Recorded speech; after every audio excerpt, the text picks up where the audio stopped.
소멸시효와 제척기간 옳은 것. 1번. 매매 목적물에 하자가 있는 경우 매도인은 담보 책임을 부담합니다. 관련해서 매수인은 손해배상 청구권이 있어요. 6개월 이내에 손해배상을 청구해야 합니다. 이 기간을 우리는 제척기간으로 보죠.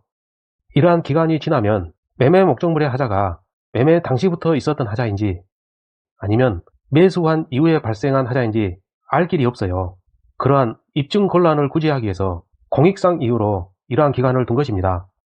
그러므로 이는 제척기간이 맞죠. 6개월 이내에 손해배상을 청구한 경우 이러한 손해배상 청구권은 채권입니다. 일반 채권의 소멸시효는 10년이죠. 그러므로 소멸시효도 적용된다는 맞죠. 결론적으로 하자 담보에 대한 손해배상 청구권은 제척기간도 적용되고 소멸시효도 적용이 됩니다. 2번. 제척기간에는 중단이 인정되지 않습니다. 제척기간은 공익성이 강하기 때문에 중단이나 정지 또는 포기는 인정되지 않습니다. 이러한 정지나 중단, 포기는 소멸시효에는 인정이 되죠. 3번. 소멸시효는 권리를 행사할 수 있음에도 불구하고 행사하지 아니할 때 일정 기간이 지나면 그 권리를 소멸시키는 것입니다. 이러한 기간이 더 길수록 채권자는 유리하고 채무자는 불리해집니다. 소멸시효 기간을 연장하게 되면 채무자는 불리하죠. 그런데 채무자는 채권자에 비해서 일반적으로 경제적 약자입니다. 법은 약자인 채무자 편을 들어야죠. 그러므로 연장할 수 있다는 틀렸어요. 아래 해설에 정리되어 있는데 소멸시효의 단축이나 경감은 가능합니다.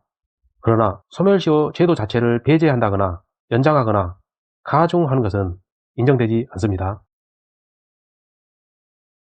4번. 제척기간은 공익상 인정된 제도입니다. 그러므로 직권조사상이죠. 당사자의 주장이 없더라도 직권으로 조사해서 판단 가능합니다. 당사자의 주장이 있는 경우에만 원용할 수 있다. 틀렸습니다. 5번.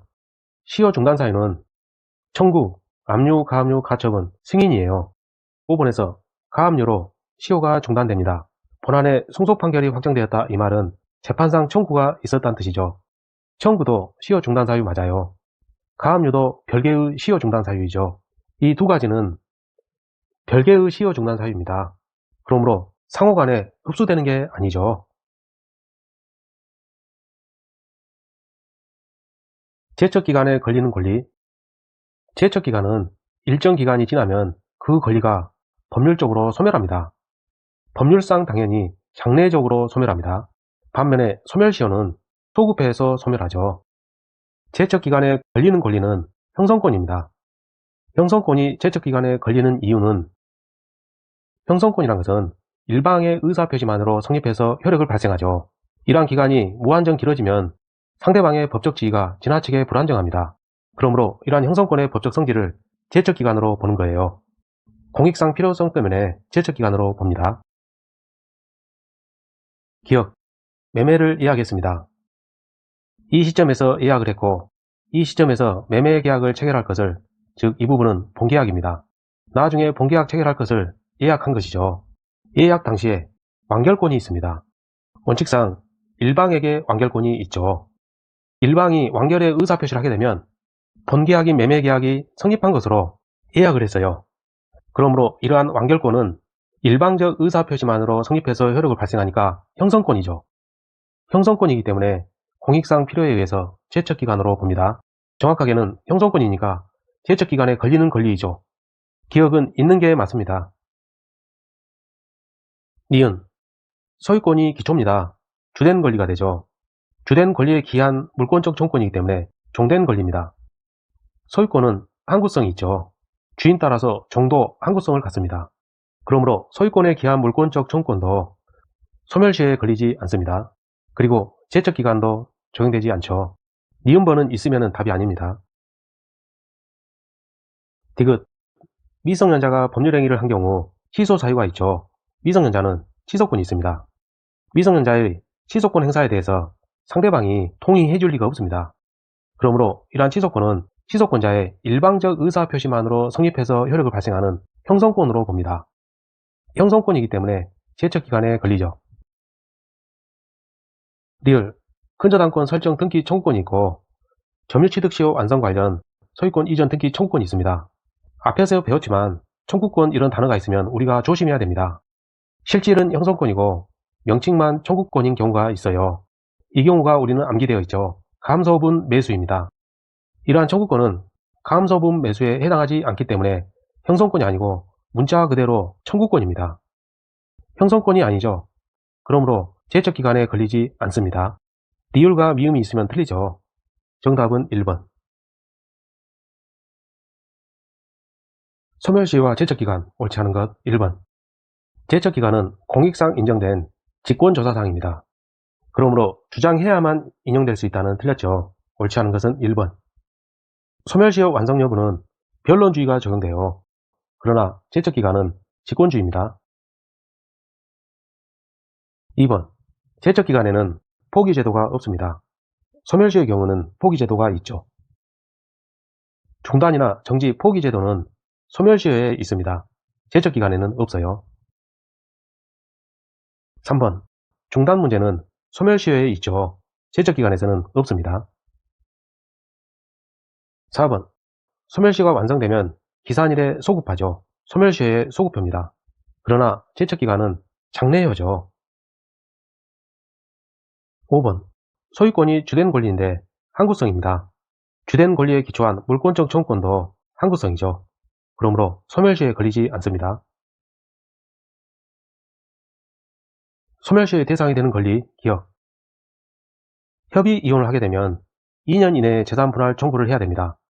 이 기간이 지나면 장래에 향하여 이러한 재산 분할 청구권은 없어지죠. 장래효기 때문에 제척기간이지 소멸시효 기간은 아닙니다. 그러므로 기억번은 있으면 안됩니다.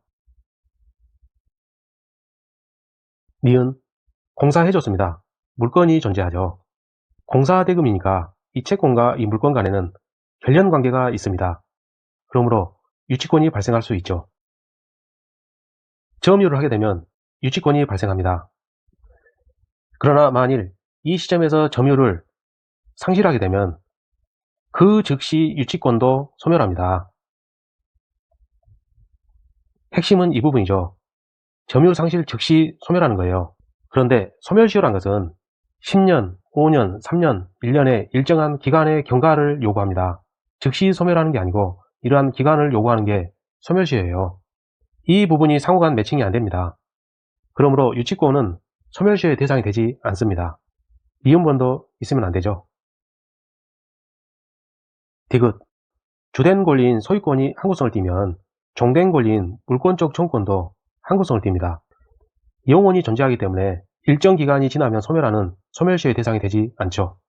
디귿번도 있으면 안됩니다. 남은 것은 5번이 정답이네요. 리을과 미음은 같이 보겠습니다.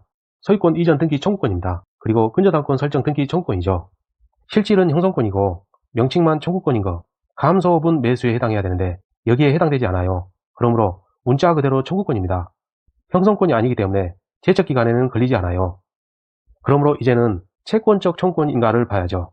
취득시효가 완성되면 그 완성자는 소유권 이전 등기 청구권이라는 채권적 청구권이 발생합니다.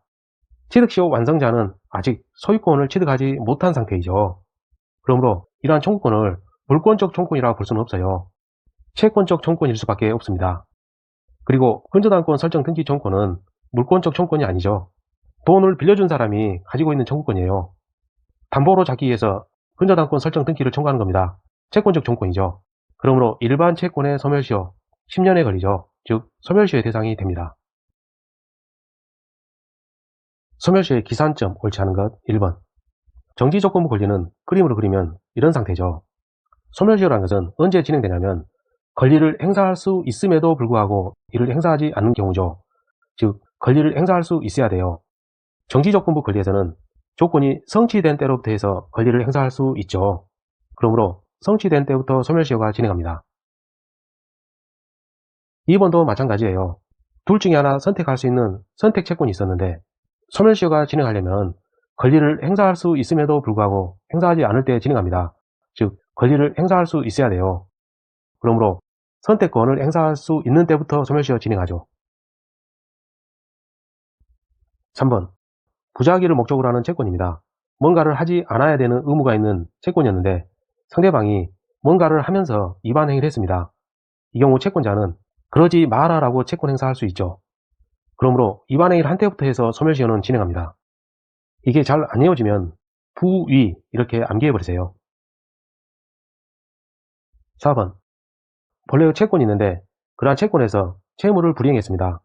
그로 인해서 손해배상 청구권이 발생할 수 있죠. 이 두 가지 권리는 별개예요. 채무 불이행으로 인한 손해배상 채권의 소멸시효 진행은 채무 불이행 시부터 진행이 되는 것이고 본래 채권의 소멸시효 진행은 이러한 채권을 행사할 수 있음에도 불구하고 행사하지 아니한 시점부터 진행되는 거죠. 그런데 채무 불이행으로 인한 손해배상 채권의 소멸시효가 본래 채권을 행사할 수 있는 때부터 진행한다 했으니까 틀린 거예요. 올바르게 고치려면 채무 불이행 시부터 진행한다 이렇게 해야지 맞습니다. 옳지 않은 것은 4번. 5번 기한의 이행기가 도래했습니다. 이행기가 도래한 후에 이틀 동안 기한을 유예하기로 합의했어요. 유예라는 것은 이틀 동안만 늦춰준 것이죠. 판례는 이 경우 이행기가 변경됐다고 봅니다. 기존의 이행기가 유예된 이행기로 변경된 것으로 봐요. 그러므로 소멸시효는 변경된 이행기가 도래한 때부터 다시 진행하죠.